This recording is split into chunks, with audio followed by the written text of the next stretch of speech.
Welcome to the Pro Ticker Deep Dive. Today, we're looking at copper. You know, the metal that basically wires modern civilization. And for years, we've heard the narrative, right? Supplies tight, supplies tight. But the sources we're looking at now show we might have actually entered a critical phase, maybe a genuine physical shortage, defined by real scarcity. Yeah, it's fascinating. Copper has suddenly become this central battleground in the commodity market. We're really watching one of the most compelling setups in years, I think. So our mission here for you listening is to unpack why this is happening right now.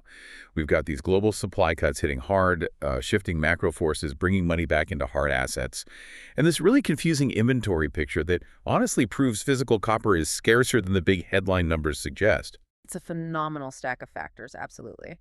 So, okay, the quick version for you before we dive in. Global supply, it's tightening, fast.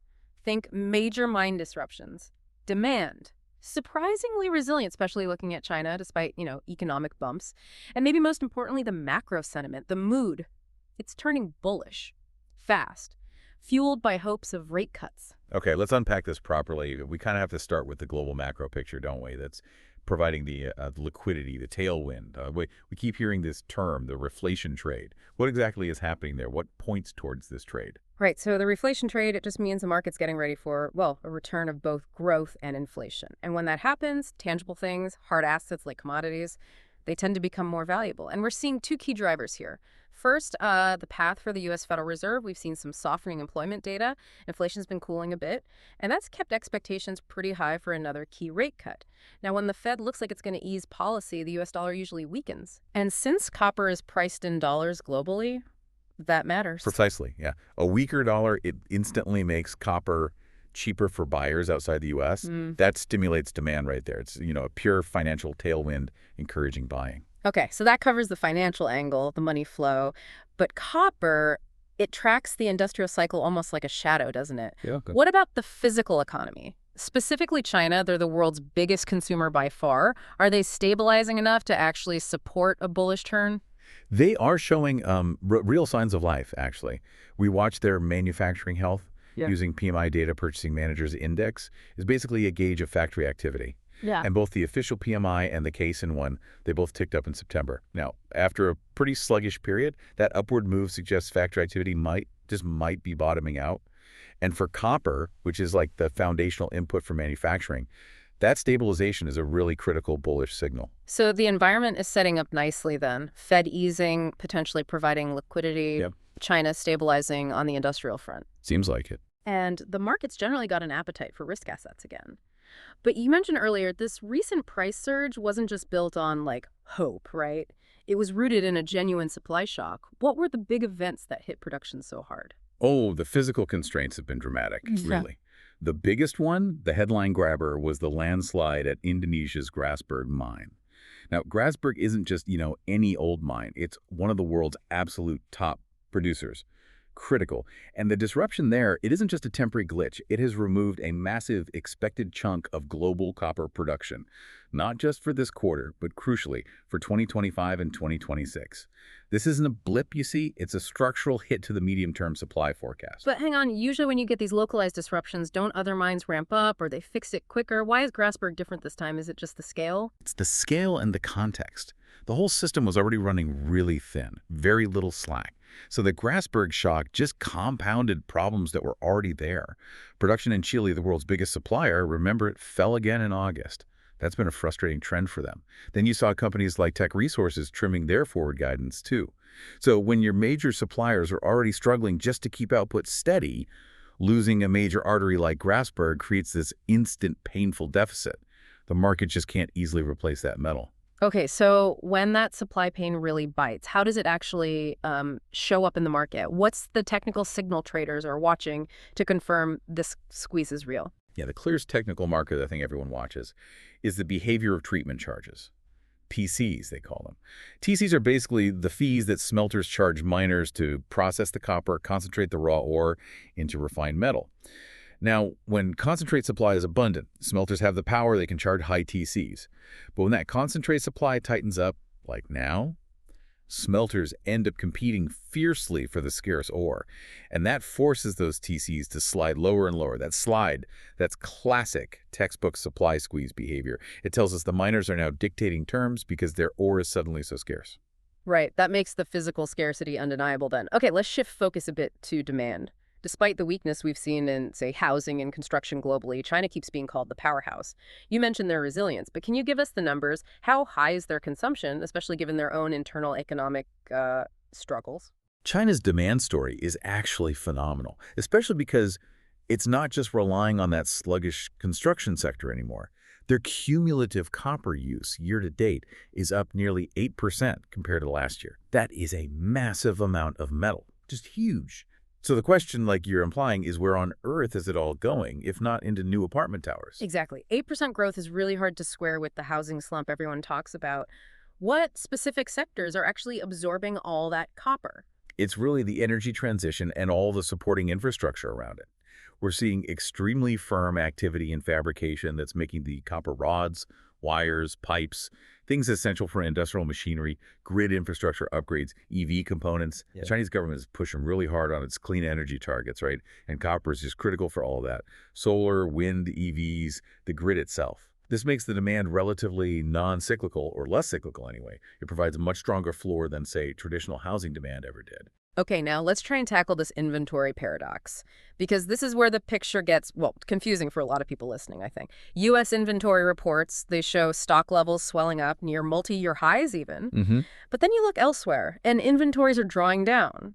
How do we make sense of this mixed signal? What's really going on? This paradox, honestly, it's the key insight into the price dynamics right now. Yeah. It really is. Yes, you're right. If you look at COMEX stocks, warehouses in the U.S., they are high. But that's a regional picture, right? It mostly reflects a buildup happening in the U.S., maybe slower industrial uptake here. However, you then look at the London Metal Exchange, the LME, and crucially, the Chinese bonded zones. Inventories there are shrinking rapidly. We're seeing substantial drawdowns week after week. Okay, but if the U.S. has this big pile of stock, why isn't it just flowing straight over to cover the shortage happening in Asia? Shouldn't it balance out? Ah, that's the crux of the imbalance. That's the key. It's kind of like having a store completely full of goods in New York when the actual shortage, the immediate need, is happening in Shanghai. The logistics, the cost, the time it takes to move that massive amount of physical copper across oceans, maybe recertify it for different exchanges. It means that for immediate needs right now, that U.S. stock might as well be on the moon. It's not readily available where it's needed most.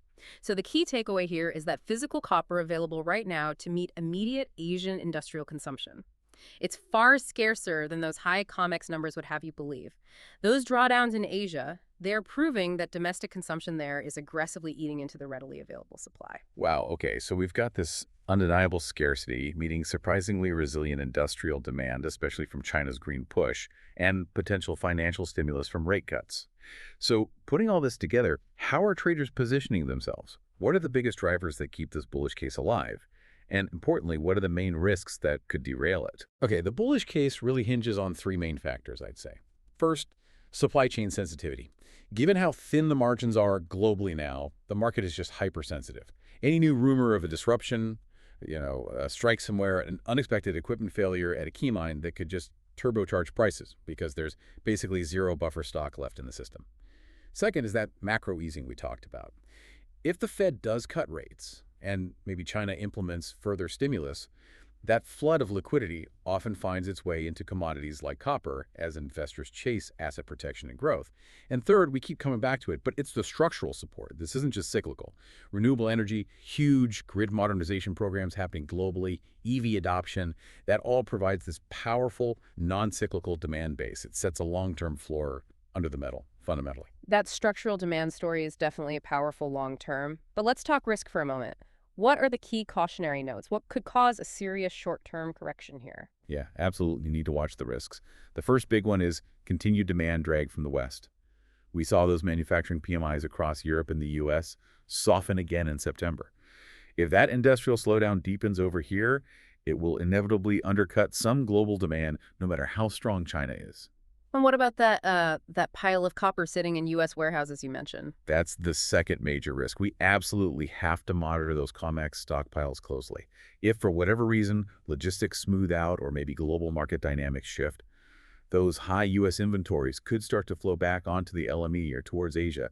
A sudden flood of physical supply like that would absolutely trigger a sharp, short-term price correction, no doubt. And finally, there's always policy risk in China, right? Shifting environmental rules, maybe new production quotas for their domestic smelters, things like that could briefly pressure refined output and just create volatility. Okay, bringing it right down to the technical trading view then, what does the market momentum actually tell us about the short-term path right now? Is it running out of steam? Well, the momentum indicators we're tracking are actually showing consolidation, not exhaustion, which suggests the market is maybe pausing, taking a breath to digest the recent big run-up. And that also means that pullbacks, dips in price, might actually offer fresh entry points for those who are bullish. We also know the big funds are leaning bullish. CFTC data, which shows how institutional funds are positioned, indicates a pretty strong net long position. That reflects real conviction in this upward move. So for positioning right now, what are the key levels that kind of define the game? Where's support and resistance? Yeah, the key support zone, level it really needs to hold to keep the bullish trend intact, is around LME $10,200 per metric ton. If that holds firm on any dips, then the next major resistance target everyone's watching is up around LME $11,500 per metric ton. So given the current setup, the scarcity, the structural demand, the improving macro picture, the idea of buy on dips still seems like a reasonable playbook. Copper really is, right now, a highly sensitive real-time gauge of global industrial health. It's fascinating to watch. And the medium-term trend, putting it all together, it looks undeniably bullish, defined by this powerful mix of scarcity meeting stimulus. It's a strong narrative. And all this raises a really important question for you to think about, to mull over after this. If this structural deficit really does continue, and if new mine supply fundamentally just fails to keep up with the incredible demand coming from electrification, think about the sheer volume needed for every new EV, every solar farm, every grid upgrade we're planning. How fundamentally will global manufacturing have to adapt its usage of the world's most essential wiring metal? That's the big structural challenge copper presents down the road. See you all in the next Pro Ticker Deep Dive.